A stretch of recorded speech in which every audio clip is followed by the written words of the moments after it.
Start video करें। That will be recording, I think so. वो हमारा आ जाएगा ना।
Good evening, everyone.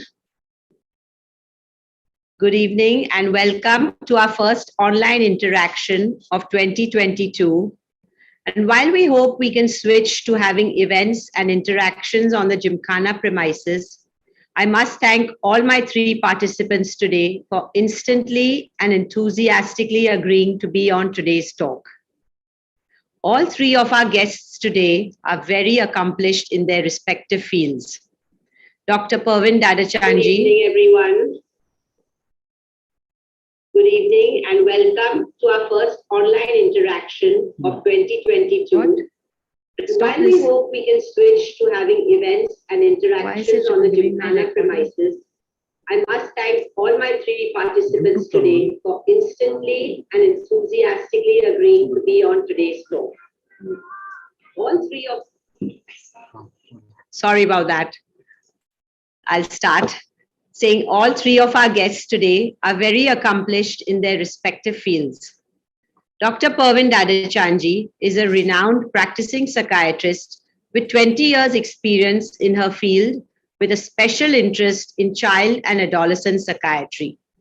She has been in private practice since the past 25 years. She conducts parenting workshops for various parent groups, schools, and nurseries in Mumbai and has been involved in solving various mental disorders in children, adults, and elders.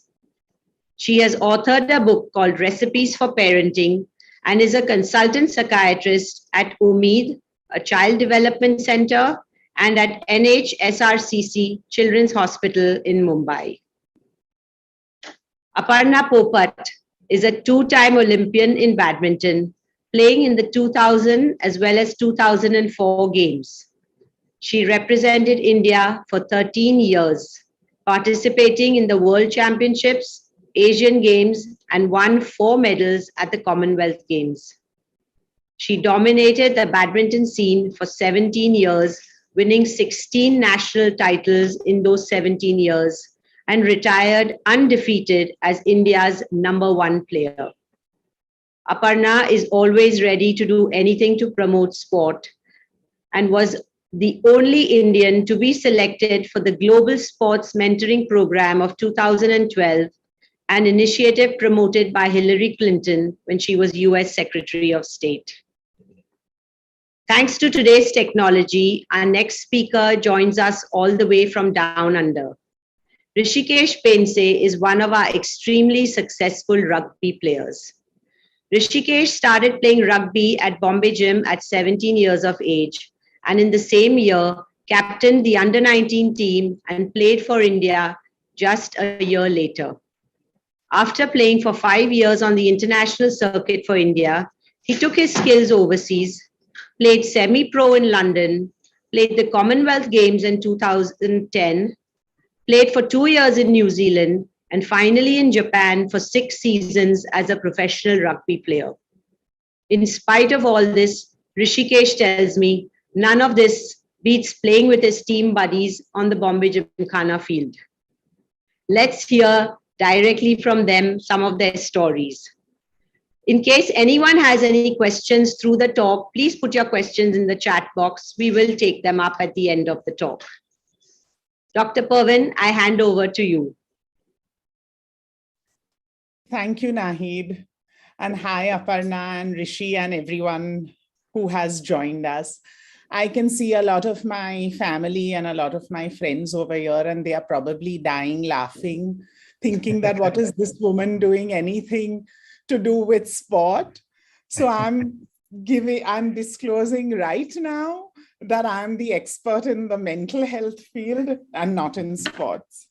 But what I can tell you is how involving yourself in exercise and in sports has always helped people in terms of their mental wellness.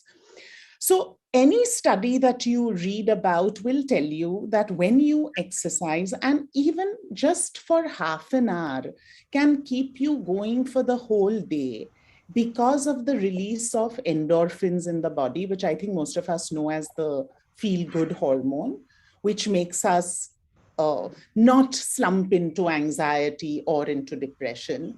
It also increases your serotonin levels, which is your hormone which is involved in mood. Like when you get depression, serotonin levels go down. It reduces cortisol. I'm giving you all these chemical words just to make you understand how really it affects your brain and makes you function at a better level. So any form of exercise is good. And also, according to me, one of the most important things is for our children, because most mental illnesses, at least 50% of them come up during children's adolescent years. So that is between around 14 years of age. But sports has shown to decrease the incidence of all this. And above all, sports also helps you to stay away from things like substance use. So I cannot tell you how important it is for mental health. So now I'm going to ask, now this is my little bit of gyan which I have given, and now I'm going to ask Aparna and Rishi a couple of questions. So one of the things which I was thinking of, Aparna and Rishi, is that, during your whole career in sports, you've obviously gone through a lot of trials and tribulations. How do you think that your sport has helped you to deal with things, whether it's, say, a personal crisis, whether it's an injury? How has it worked for you? Aparna, do you want to go first? Sure. I think first of all, good evening, everyone, and thank you, Nahid, and thank you, Parvin. It's amazing to be on this forum with you and Rishi. I've seen a lot of rugby at Bombay Gym, so it's glad to see a champion, and be on the same forum. So I think just to the question that you asked, I've pretty much played sport all my life. I think as a youngster, as a 5-year-old, I remember using furniture and jumping around the house and breaking windows, playing cricket and things like that. But I think it was much later, precisely when I was 11 years old, where I started playing competitively.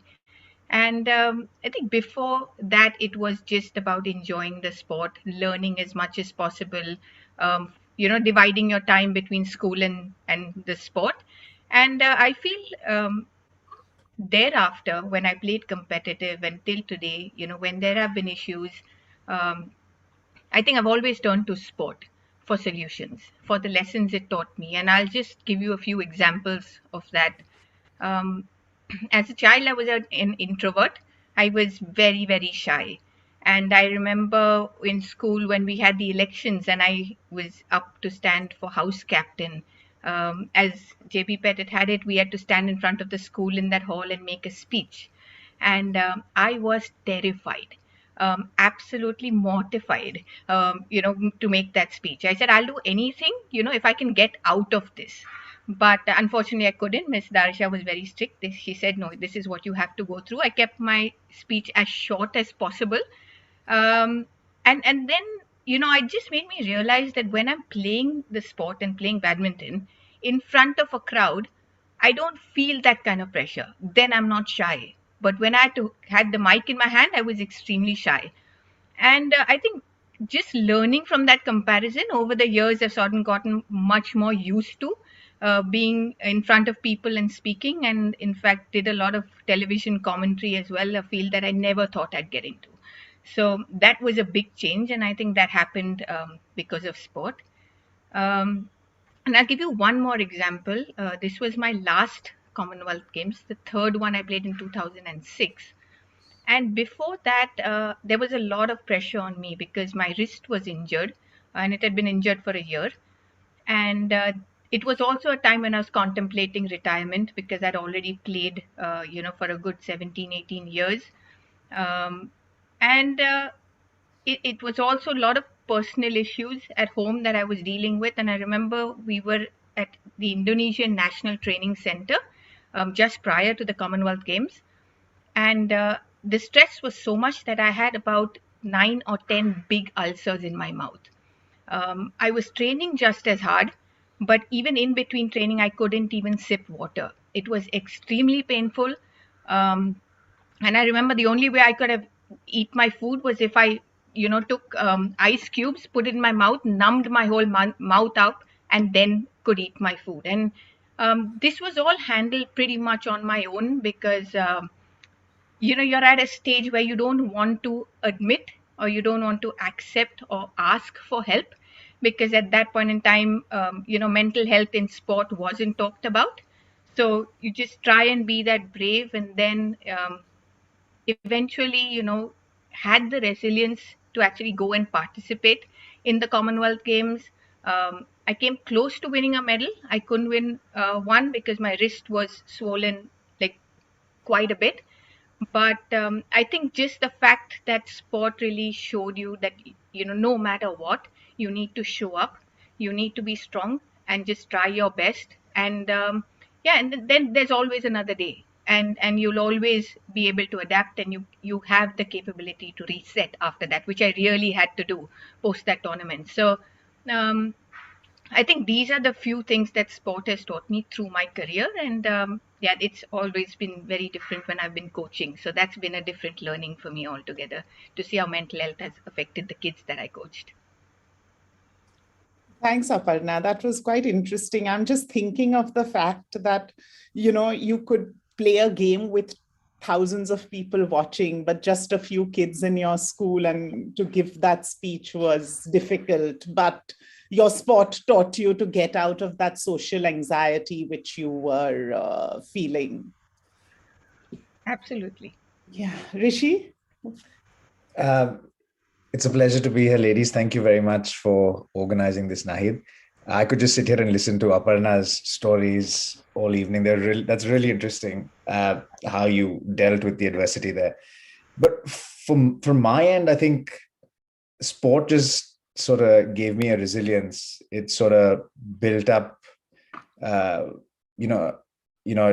toolkit of resilience where if there was an obstacle, there were several such obstacles that sort of pop up, but it makes you sort of intrepid, and it makes you equanimous. Like if you win, so what? It's all short-lived, right? Like if you lose, so what? It's gonna pass, So it gives you that sort of, at least for me, it gave me that sort of mindset where things are ephemeral. You'll win some days, you'll lose some days. Either way, you've got to be resilient. You've just got to show up.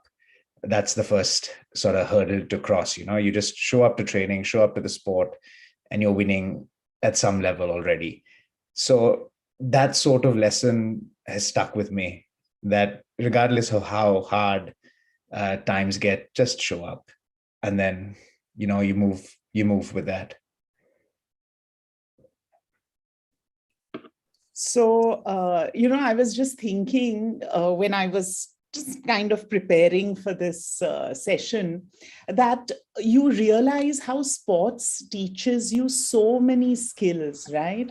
Even this whole thing of whether it's winning or losing, doing very well or doing very badly, whether it's academic, sports, etc., everything is transient. And it also teaches you that it's okay if you lose. It's okay if you don't do well. You just get out and get going. As you both of you said, you just show up. So these are skills which I think sports really teaches us, which helps us in other things in our lives too, right? But absolutely right, Pervin. I mean, you play sport for, if you're not fortunate to be a professional, or if you have a work life, or you have a regular job, then again it's the same principle, right? Like you just got to show up and try and be better than you were yesterday, and that just sort of like a compounding effect over time, and before you know it, you're running the company. So that can equate to that too, Yes, that's right. Okay, so now we come to the next question. This is because I'm sure that we have a lot of parents here, maybe even grandparents who can pass the information to their kids to manage their little younger ones. So what would your advice to young people be when they decide to pursue a sport? And I am not talking about pursue it as in professionally, just when they are pursuing a sport, what would your advice be to the young people and also to their parents? Because I think this is all very interwoven. Rishi, would you like to go first this time? We shall be equal. Sure. What would I suggest to the parents? I'd suggest just put options in front of the kids. Don't expect too many, or don't sort of try and live vicariously through them. Just put options in front of them, take them from, and I think it was you, Pervin, that when we spoke last, spoke about how you got I think it was your daughter to stick to something for 6 months or 4 months or something like that. Just put options in front of them, but don't, make them accountable for, going back and continuing within that sphere for a while. So I'd say for parents, just, put options out there, let kids play everything, let them try out what they like. They'll find out where their friends are, where they're good. Because I mean, if you have a predisposition to be good at something, you generally enjoy it.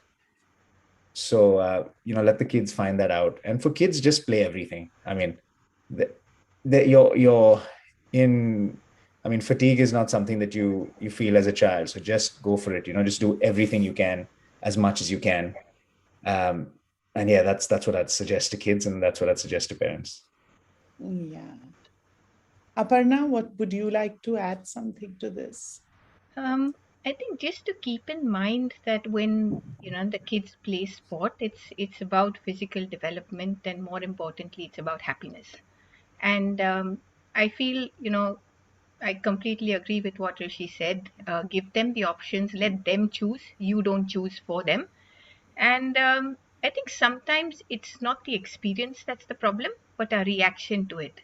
That becomes the problem. So, as kids are playing, whether they're playing well or not, whether they lose and win, and it's the parents or their close circle, the way they react to that is what the kid usually takes away. So, as long as you can sanitize your reaction in a way, and I feel for parents, the space that they should be is be the kid's biggest fan, and not their biggest critic.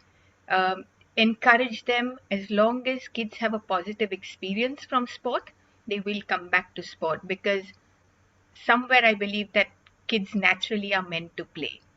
It may not be a sport, but they're meant to play. And if we can keep that in mind and have the kids, come and play, ensure that they get to the finish line. Like exactly like you said, Pavin, give them enough time to explore and then make a decision whether they like something or they don't like something. But yeah, give them a fair chance. And sometimes, as parents, I understand I'm a parent as well, you need to push the kids a little more than they would like it, and make them a little uncomfortable. but after that, it's really their decision. So I feel if that can be kept in mind, and a lot of times we think, sports takes away energy, it's tiring. It's actually the reverse. It gives energy. So if kids play sport, they're going to come out much more energetic than it would be otherwise. So ensure that they play, and ensure that there's no pressure on them. Pressure and sport shouldn't go in the same sentence. I think that's the key, right? That the pressure also sometimes which parents they start the game with the intention that the child needs to become a champion.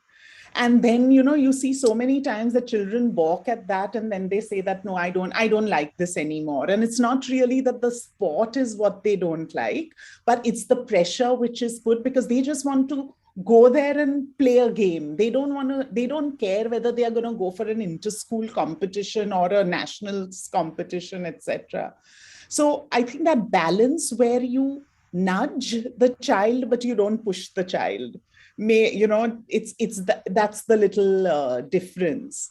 And another thing which Aparna, which really stood out to me when you said this about energy and all, and I was thinking of the other thing that during the pandemic I've been seeing so many adolescents or parents who say that our children are just not sleeping, and one of the reasons is that they are not playing.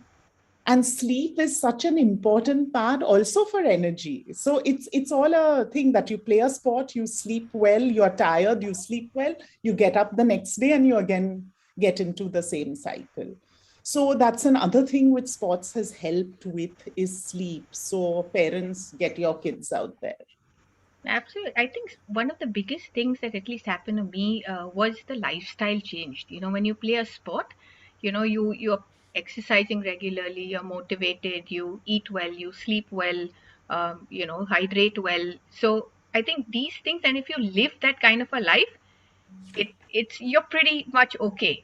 And especially if you develop these habits in childhood, I think it's absolutely fantastic. So having a sporting lifestyle is a big plus. Yeah, I think so. I think But I think you're spot on. I mean, more than just the lifestyle. The lifestyle is phenomenal because I mean you get all the benefits of that. But then you've got a sort of cohort of people around you as well with the sport. I'm sure you're gonna ask a question soon, Pervin, on the socialization aspect of it. But it's essentially that, right? You've got a sort of community, you're building a community around yourself because if you can find one more like-minded person who's doing exactly what you're doing, waking up early, sleeping early, not partying with your friends, but fully focused on having a good time, being a good athlete, being a good person, or whatever you want to accomplish, then you sort of gravitate towards that, and you're building that community of like-minded people around you. So it's a huge benefit to have that in the real world. I'm sure kids have that on the metaverse or whatever cyberverse that they have right now, but it's good to have that in the real world as well. Yeah. So that brings me to the next question, which Rishi you were talking about socialization. So I think team sports also increases that. It again, the skills which it teaches you, right? You interact with people, you learn how to negotiate, you learn how to compromise, you learn empathy, you Sure. learn emotional regulation. Sure. Right. I think there is it's just so many things which you need in your day-to-day life, which sports teaches you. So, when we were having the conversation the other day, Aparna, you were talking about this you were talking about that incident with your daughter where, how sports helps with interactions, connectedness, socialization. So do you want to share it with all of us? Yeah, absolutely. In fact, a couple of weeks ago, I brought my daughter to the badminton courts at Bombay Gym, and we were just warming up, and there were three people on court number one, and they were looking for a fourth. And as I was warming up, they just asked me. They said, would you like to join? And unfortunately, I had to politely decline because I was there to play with my daughter, and So after a couple of minutes, she turned to me and she said, "Do you know them?" And I said, "No, I've never met them before." She said, "But then how can they ask you to play with them just like that?" And till then, it had never struck me, sometimes, when you're around the playing field, those people are not strangers to you. Sport is common and they just automatically become friends. And that's what I told her. I said, yeah, I said, as long as they're on the badminton court, they're pretty much my friends now and they can ask me. And then you just think and say, if you were out at a restaurant or if you were doing something else in a social setting, would people really come up and ask you a question like, would you like to join us? Just very randomly. Not too often, and definitely not as often as it happens around a sporting field. So I think that was, good realization for me. And, one more thing to add, a plus to how sports can really, really help the community and an individual as well. Yeah. Rishi, you had a story too, right? I have lots of stories, Parvin. What story would you like? So we have, this is the forum to share them. No, there are several such stories, and I mean, Aparna's hit the nail on the head. You don't really need much in it. And my experiences just comes down to building that support system, building that network, building that that security blanket, some might say, because I've lived for the most part of the last sort of 15 years, I've lived out of a suitcase, and I've gone to places where I've not known people, places where I've known a few people. And the only common bone there has been that I've just joined like social sporting teams. And immediately you have, like I said, like-minded people who are there for the same purpose, who are there to exercise, who want to sleep well, who want to have that benefit of the endorphins, the serotonin, all of that. So that it sort of creates that, at least overseas, like I meant to say that I've lived for the last 15 years overseas across the world, and playing sports sort of creates that family where you have no family. I also think, the friends that you make through playing sport, that's kind of different sort of relationship. And it's very, very special. It's difficult to explain, but it's extremely special. No, but it's a pretty clear-cut explanation for, at least for like a rugby team. Can't speak for badminton, because I think it's super hard what you all do as badminton players, because you're doing it alone essentially, right? You're on the court alone. You don't have anyone to blame for your loss but yourself. But in rugby, you have that luxury.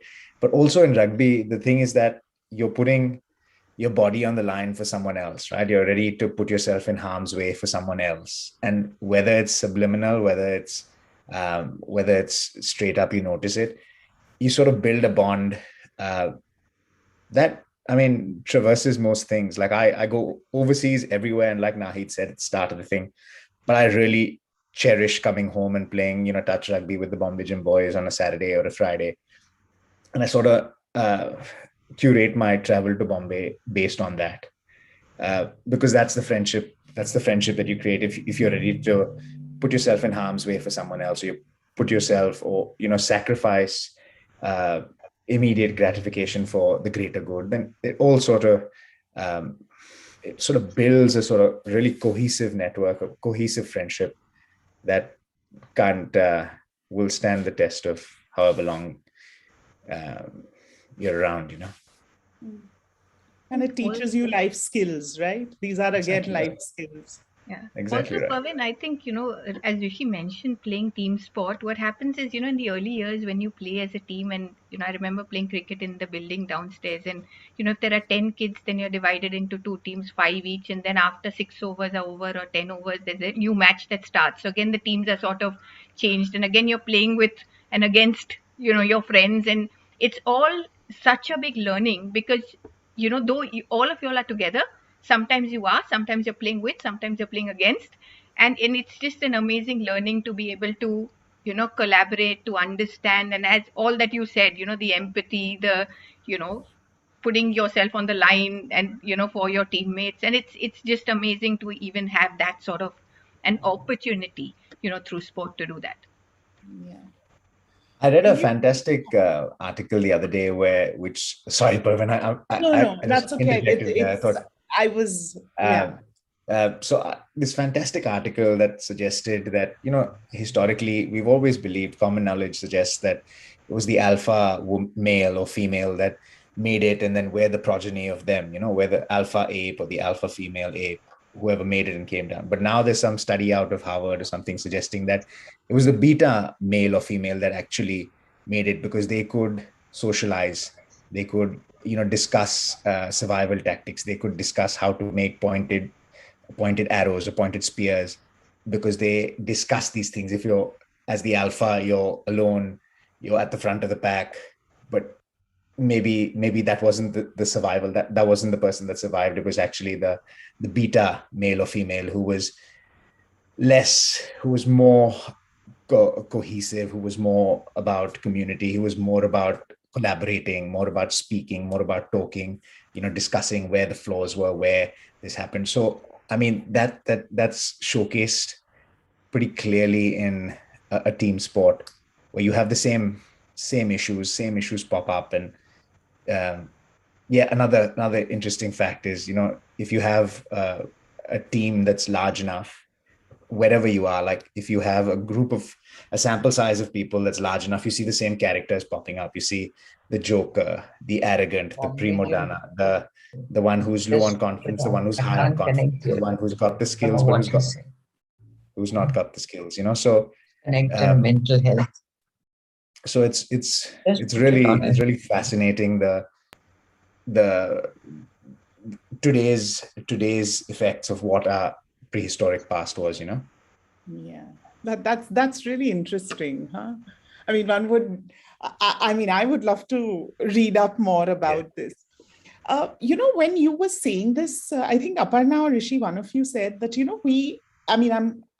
I just thought of this question when you said that, you wake up you have someone who you share this with, going to sleep early, waking up early, etc., in your sport. But how was your experience? I mean, we are talking a lot about the positive experiences. How has it been for you as youngsters, when your friends were out partying, or your friends were staying up late watching a movie, when you had to go to sleep and have that rigor which you had to follow? How did it impact you?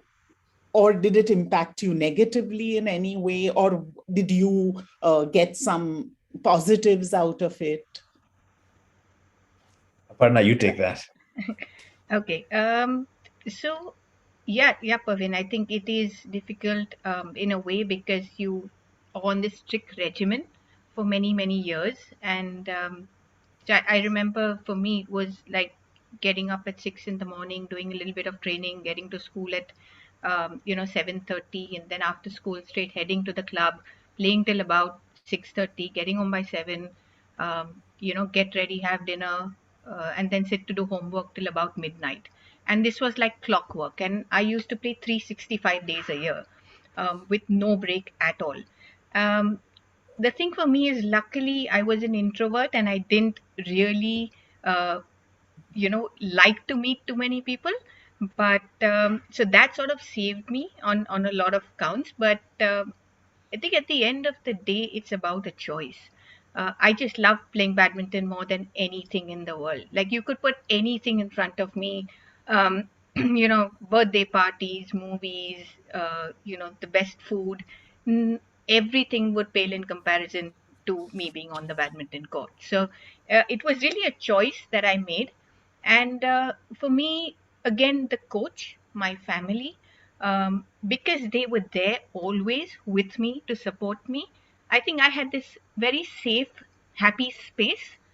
But I just say this: I had a full schooling, because my school wouldn't give me any time off to play extra. Whatever I had to do was after school hours, barring of course the tournaments that I went for. So I had a whole school. On weekends when I was much younger, we had a bungalow in Khandala, so my weekends used to be spent in Khandala before I started playing badminton. That is. So I had a full childhood. But today, when you think of competitive sport, the kids don't have access to this sort of socialization or this normalcy, I would call it. And hence the comparison of what, though our life was regimented, my life was regimented, but it was still pretty normal compared to what a kid today who's pursuing a sport competitively is. So I think I survived because of that, and I had a chance to develop many more hobbies outside the sport, make friends, in the building and things like that. And I think that is very, very important to keep yourself sane. But at the end of the day, it was again, I love badminton. And it was a choice that I made, and I happily made, and absolutely no regrets. I'll do it all over again if I have to. Aparna, if you don't mind, Praveen, I had a question for you. Like when you were doing the mornings and the after schools and stuff, did you have other badminton players that you were training with your coach, or was it like just an individual? Were you getting individual attention? Was it a group? No, so I trained individually with my coach, when I did my practice. But so it was practicing with him, then it was sitting and watching the seniors play. And then after that, it was playing with all the club members, like the kids in the club.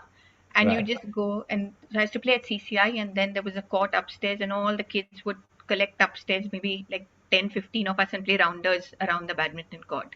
So, and after that, we'd go on the ground, go to the bakery, go for a swim, be jumping off the diving boards, and a lot of fun in that sense. But so it was work when you work, and then it was a lot of fun playing after that. So. Right, cool. Fascinating, because it was exactly the same for me. There was not much regiment required initially, but then it became so much fun that everything sort of revolved around that. Like I'd set alarms at 5 a.m. just to make training, but it was predominantly just the fun, like playing rounders around the badminton court, then going and eating at the bakery, swimming at the pool. I mean, that is phenomenal. Like just as a child, if you are going to cut loose with your friends like that, I mean, the joys you get, phenomenal. So, I mean, there was never the regiment sort of, you sort of inculcated that on your own, you sort of made that yourself. And it's phenomenal how you did that, Aparna, because it's way easier to do that as a team, but you had your cohorts and you had the kids of the club, and you had that as well. So you had the joys of that.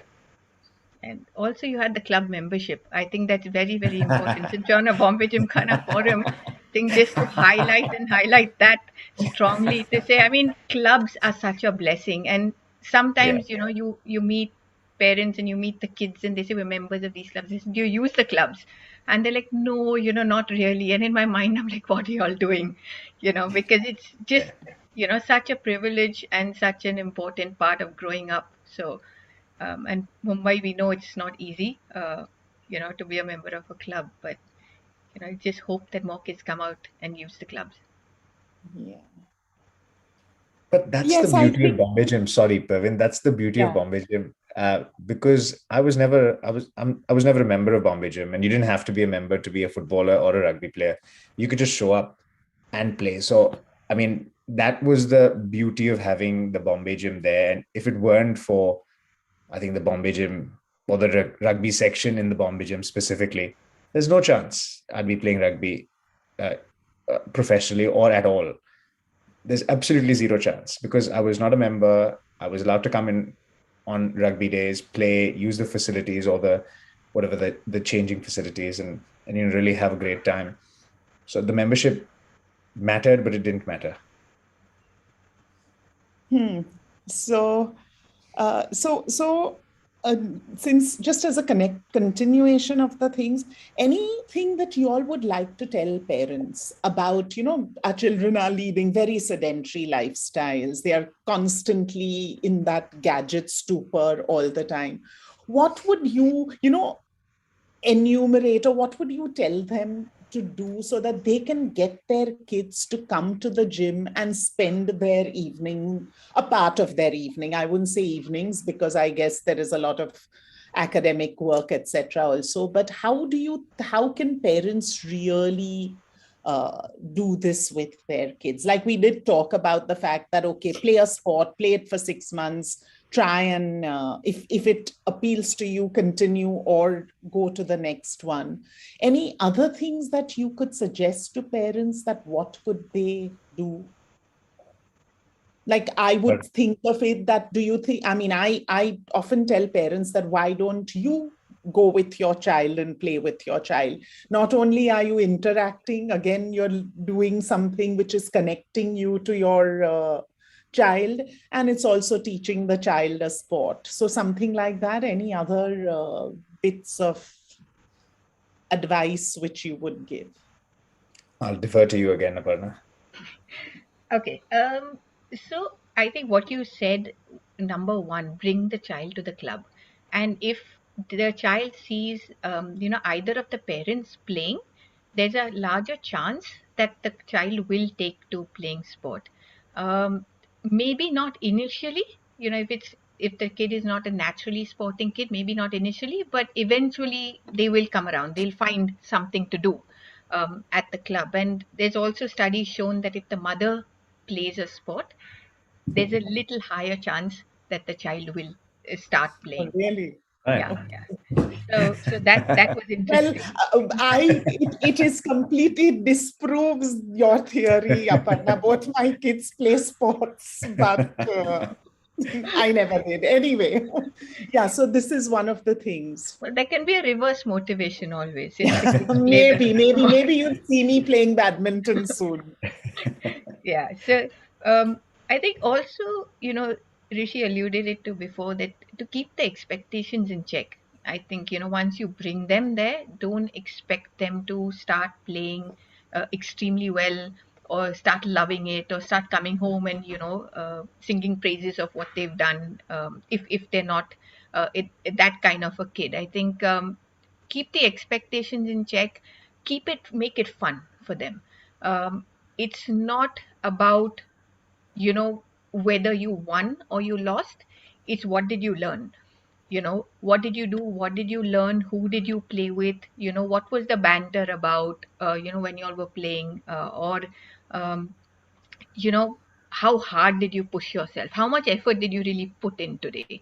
So I think these kind of parameters, if the kids, sort of starts looking at sport from these parameters, did it make you happy? What was the most fun thing you did at coaching? Or, what did the coach tell you? Or, and here, since, I mentioned the coach, I would say this, that the coach becomes a very essential part of this whole thing. Sport sometimes in itself is not as beneficial, but it's extremely beneficial when it's in the right environment. So just ensure that when you take the kid is in a good, happy environment, because otherwise they're gonna not enjoy the experience as much. So again, coming to the fact, they must have fun. It's not about the results. It's just about pushing yourself, effort, and the sense of accomplishment, I think, that they get. And I'll tell you this really small story. So many years ago, we had this summer camp where I was coaching, and it was for 3 weeks. And this was an employee summer camp. I used to work at Indian Oil Corporation, and the employees would send their kids, for training. And after the 3 weeks of coaching, we had a tournament. And there was this, I divided the kids into teams. And there was this one young kid who, right through those 3 weeks, hadn't been able to serve even a single time. Like, he would swing the racket and the shuttle would fall down. Okay. Now there was a tournament and everyone had to play. So I'd put her in a team, obviously. So when the team captain saw that, this girl was on the team, he came to me very quietly, this little, 11-year-old boy, 12-year-old boy. He came and said, Miss, this is really not fair. How can you put her in our team? We're surely going to lose the match because she can't even serve. And, I actually took him aside and I said, I get what you're saying, but I'll help you. She's part of your team and I'll help you. I'll tell you how to play, but ensure that you partner this girl. So I said, you trust me? He said, yes, miss, I trust you. I said, okay, then I'm going to tell you exactly how to play. And so when the match started, okay, and I told this girl, I said, this is what you need to do, and don't worry, you don't contact the shuttle. He's there, he's going to play and he's going to manage. Lo and behold, she started serving just like that. Like it was a miracle. I mean, all of us were so, struck by what had happened. And sometimes it's just about being in that environment, getting that right kind of guidance, and sort of showing them that belief to say. And they actually won that match, which was totally unexpected. And the team went on to win the tournament because of that one match, because of that one girl serve that happened on that one day. So, Rishi said it as well. I said, show up.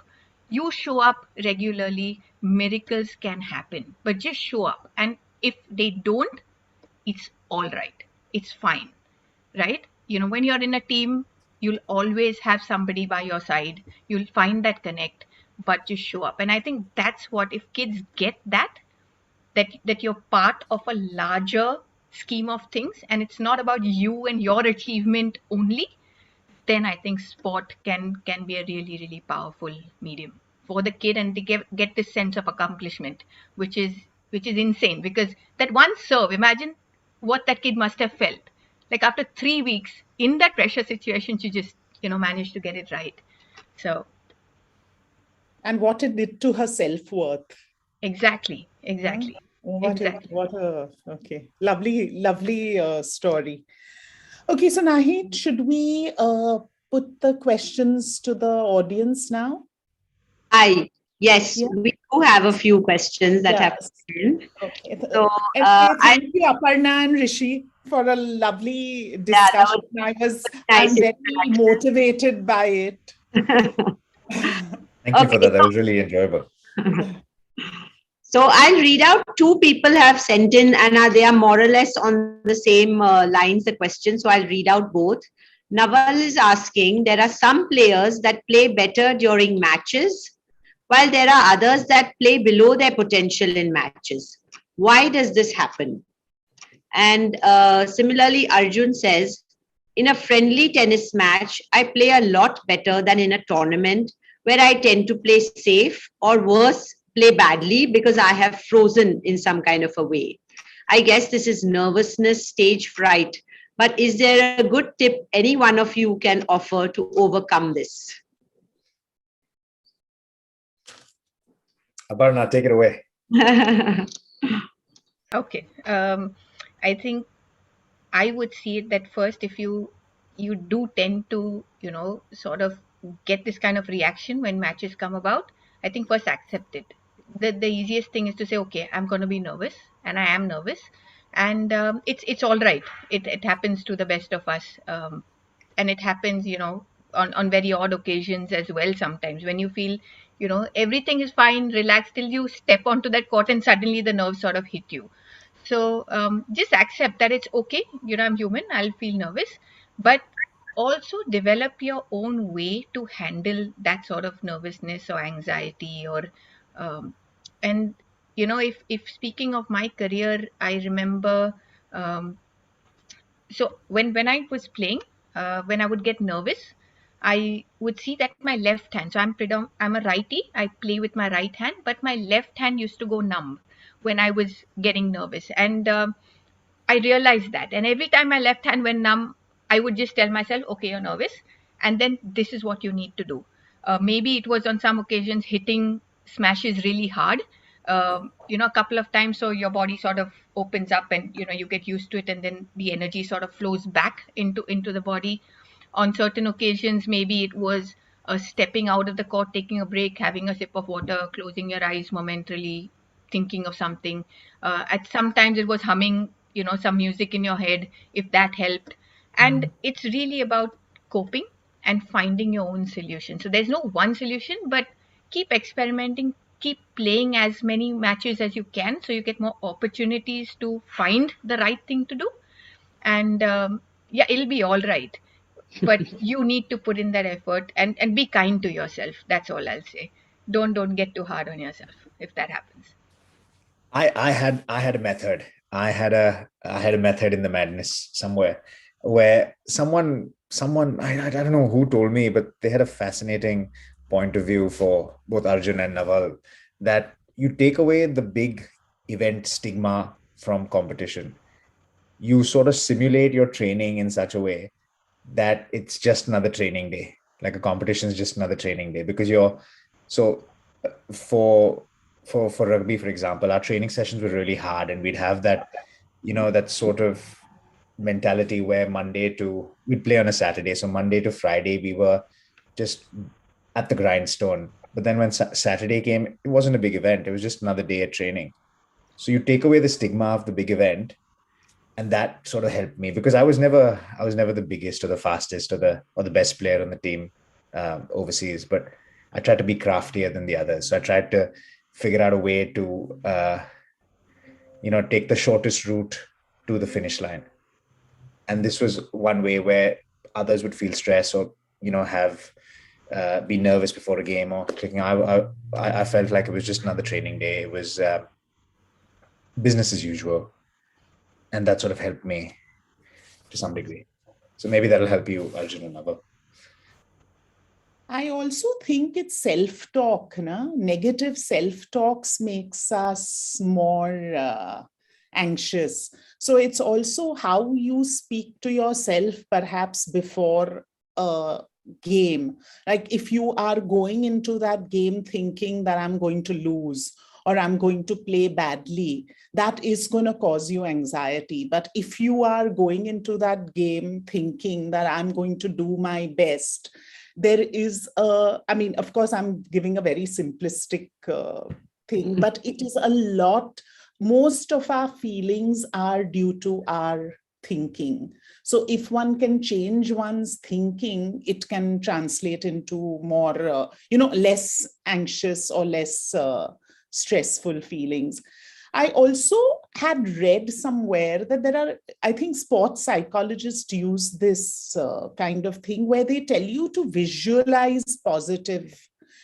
Like if you are visualizing that you're going to stumble because that other player is really good, you perhaps do it. But if you visualize that I'm going to play with this person and I'm going to, hit the shuttlecock at the right time, or the visualization is positive, it helps in positive games. But this is just something which I'm sharing, which I have read in the past. And I think you're right. I think it's a technique that I have used as well. Visualization is extremely powerful, and it's just about basically recreating this happenings in a positive way. Before you step on the court or the night before. For me, it was usually the night before, and it's some in a very strange way plays out.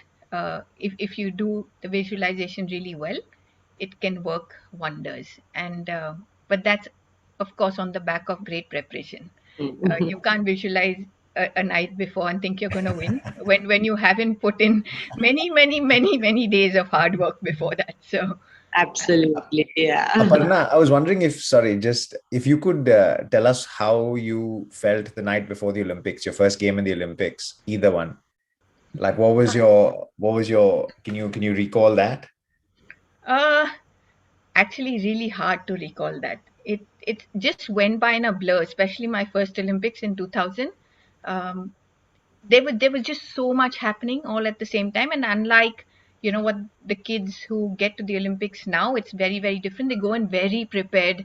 They know exactly what's going to happen, where what is. It's not only that they're prepared to play their sport, but they're prepared for what the Olympic Village is like, what the temperature at the place is going to be, the food, the language. Like they literally have you know know everything about the Olympics before it actually happens. And for us it was all new, so eyes were wide open. We're looking here, you see Roger Federer, you look there, see Venus Williams, and you're sitting in the village and the dining hall, and suddenly you see somebody come running in with a medal around his neck, and everybody's cheering. You don't know which sport he's from, you don't know which country he's from, but everybody's screaming and cheering. And I think that's the kind of atmosphere. So I was completely awestruck at the first Olympics. Right.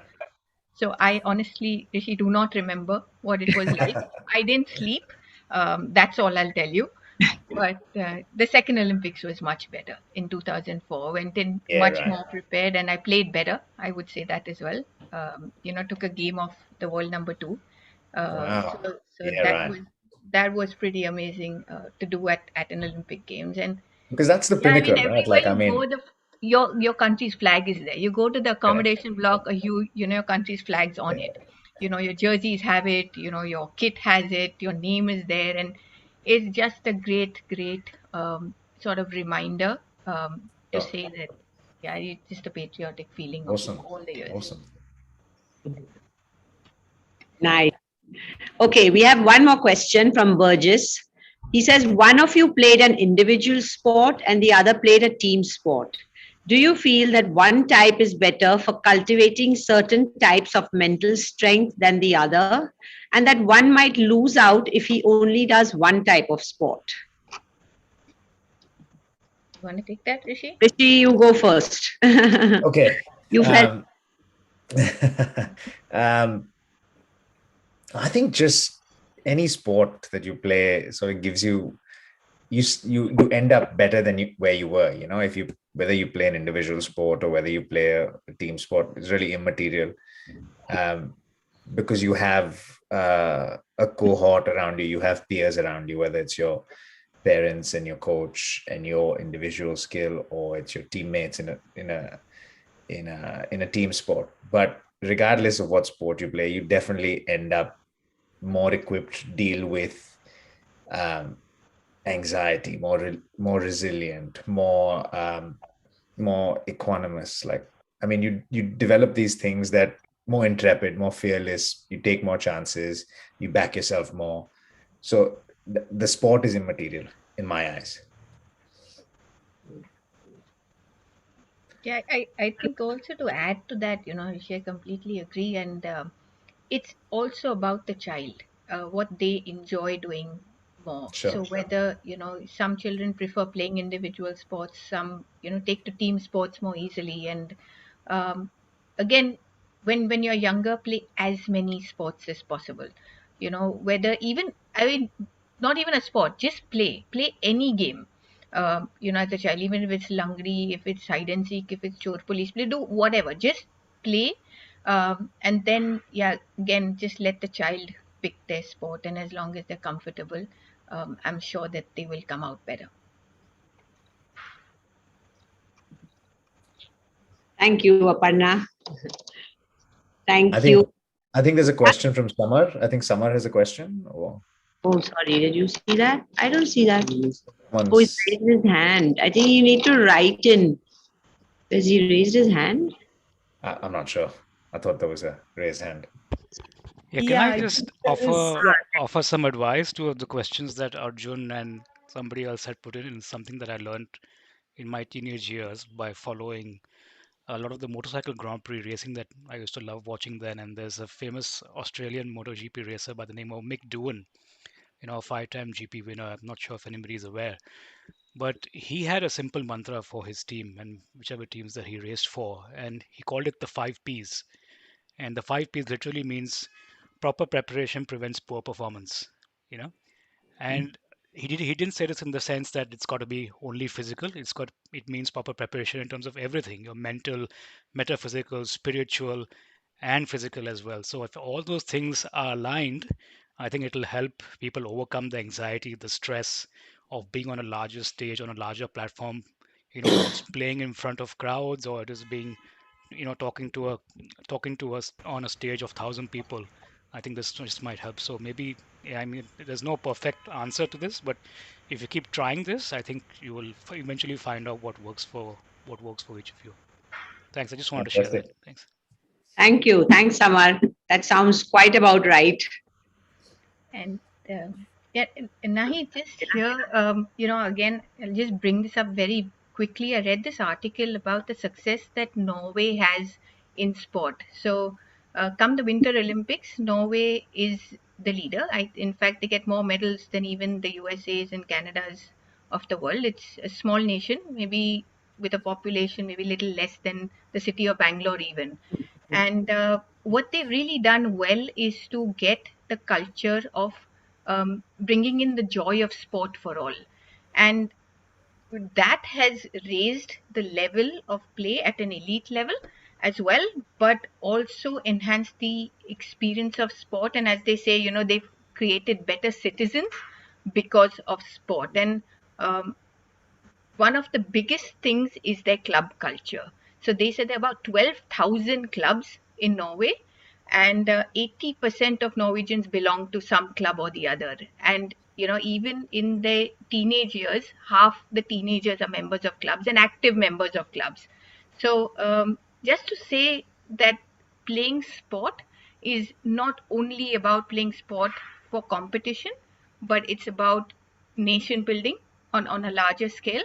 And because clubs are such a big part of it, we hope that in India we can bring in that sort of culture into our clubs, encourage the clubs to be used as much as possible, and develop this sort of mindset where you say that you focus on participation and not necessarily on winning and medals only. Yeah, absolutely. That's why they say the Scandinavian countries are one of the happiest and the best places to live for people. Yeah. Yeah. Parvin, you have anything to add? No, I think when Aparna was saying this, I was thinking that obviously mental wellness must be at a different level in Norway because of that. And I was also thinking, this was just something which I wanted to share, that just this week, one of my patients, she is a person with depression. I'm talking more about a mental illness, but I think it talks about mental wellness also. She messaged me to say that her father expired and she was just feeling really low, and could she just increase her antidepressant medicine? And I told her, yes, you could, and told her what she had to do. 3 days later, just yesterday, she messaged me to say that, doc, I haven't increased my medication, but I've started playing my tennis. And it has really, in these last 3 days, it has really helped me. So it was amazing that it just happened before I was doing the and it just shows how great it is to be doing something which is pumping your heart and releasing all those beautiful chemicals into your brain and making you feel so much better even in 3 days. Yeah. Absolutely. I think that really is the culmination. So thank you, every one of you. What superb experiences we have got to hear today from you. Thanks, Aparna and Rishikesh. Thanks for sharing your stories with us. Sure. Irvin, thanks for steering today's talk in the direction of our message. We hope many youngsters as well as parents and adults got to take away something from this evening session. And I'll just add a little tidbit that I recently read from Pulela Gopichand's latest book called Shuttler's Flick. I think it encompasses everything we heard today. Gopi writes, whether you win or lose, sport teaches you the transience of both and non-attachment to either. It's a spiritual indulgence. It's a life lesson. It's a route to happiness. Sport, any sport, takes you there, guaranteed. So thank you everyone for joining us today. We hope to see you all in large numbers at any one of our Bombay Gym playing arenas. Thank you. Thank you, guys. Thank you, everyone. Everyone, thank you, Rishi. Good night. Thank you. Thanks. Thank you. Thank you. Bye. To You everyone, guys. thank you everyone for joining. Have a good evening. See you later. Bye.